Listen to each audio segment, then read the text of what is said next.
Maintenant, on va parler des différents champs de date. En SQL, il existe plusieurs données, d'accord? Plusieurs données, et notamment des données qui vont représenter les dates et les heures. Donc, on va partir sur une base de données nouvelle. On va venir sur nouvelle base de données que l'on va renommer par exemple site. Alors, j'ai oublié de préciser, évitez dans les noms de colonnes et dans les bases de donner des noms comme date, des noms qui sont réservés au SQL parce qu'il va y avoir des bugs. Donc mettez vraiment des champs personnalisés, évitez tout ce qui est date, table, colonne, etc. Donc ici, je crée ma base de données, donc une base de données à qui je vais rajouter du coup une nouvelle table. Je vais appeler cette table client. Elle aura du coup deux champs et non quatre. J'exécute. Ok, donc ici on aura ID, et là on aura le CDate. Donc on aura une date ici. D'accord? Ici, au niveau de date, si je viens ici, vous voyez, j'ai plusieurs dates. D'accord? J'ai plusieurs champs de date. Alors on a date. Date, c'est un type de champ qui est utilisé pour stocker une date en format année, mois, jour. Donc par exemple 2023, 03, 23. D'accord? Donc ça représenterait le 23 mars 2023. Donc c'est en format américain. On verra un peu plus tard comment on peut changer le format. On a également time. Donc time, c'est un type de champ qui est utilisé pour stocker une heure en format heure, minute, seconde. Donc par exemple 14 heures, 30 minutes et 0 secondes, qui va représenter en heure américaine 2h30 PM. On a également datetime. Datetime, c'est un type de champ qui est utilisé pour stocker une date et une heure en format année, mois, jour, heure, minute, seconde. Donc par exemple 2023, mars le 23 à 14h30, 00. Donc ça va représenter le 23 mars 2023 à 2h30 PM. On a également le timestamp. Le timestamp, c'est un type de champ qui est similaire au datetime, mais il stocke également la date, l'heure, sous forme de nombre et de secondes écoulées depuis l'époque Unix, donc depuis le 1er janvier 1970 à minuit. Il est souvent utilisé pour stocker la date et l'heure de la dernière modification d'une ligne dans une table.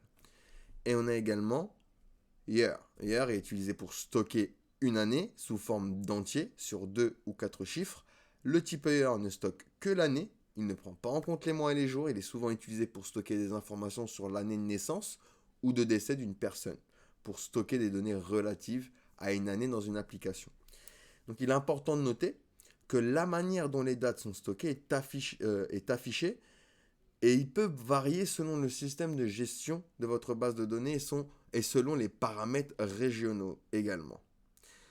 D'accord? Donc voilà pour les différents types de dates. Donc ici, ce qu'on va se faire, c'est qu'on va se créer notre table avec une CDate euh, début, on va mettre début. Ok? Donc ça va être du coup ici une date. Donc on vient, date. Ok? J'enregistre. Alors, j'oublie pas ma clé primaire. J'enregistre. Ok, nickel. Donc si je viens en client maintenant, j'ai bien... Alors, hop, dans mes colonnes de clients, j'ai bien ID et c'est date début. Donc on va dire le début de l'inscription et on va rajouter, hop, une autre date pour ces dates fin. Pour la fin de l'inscription. On va dire que on a une table ici pour un magasin. D'accord? Et dans cette table, on va regrouper l'ID du client, la date de début, la date de début de son inscription, et puis la date de fin. D'accord? Une date de fin que l'on aura. Suivant un abonnement, par exemple. Je viens dans mon SQL, on va faire un insert into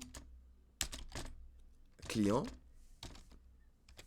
C'est date début, virgule c'est date fin. On ajoute des valeurs. Hein. Value. Et on va rajouter ici, alors hop, une petite date. On va rajouter 2023 0323 par exemple. Hop. Et on va rajouter une date de fin. Ici, on va mettre 2023. On va lui dire un mois. Dans un mois, son abonnement, il expire. Donc, hop, on va mettre à chaque fois un mois comme ça. Donc, on va en rajouter plusieurs. On va en rajouter trois comme ceci. Donc le deuxième, on va lui dire qu'il s'est inscrit en février. Donc lui, le 3, ce sera fini. Lui, on va lui dire qu'il s'est inscrit depuis 2022. Et on va lui dire que, hop, il a un abonnement premium. Donc il peut aller jusqu'au 6. Je rajoute du coup ça à client. J'ai bien date de début, date de fin. Donc ce qu'on va faire également, c'est se rajouter ici, hop, un petit champ pour le nom du client. Donc je vais faire nom. Je vais enregistrer, donc je vais mettre un varchar à 30.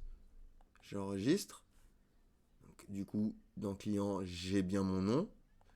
On va se rajouter les noms directs. On va mettre ici par exemple Lorenzo. Ici on va mettre Jonathan. Et ici on va mettre Marie.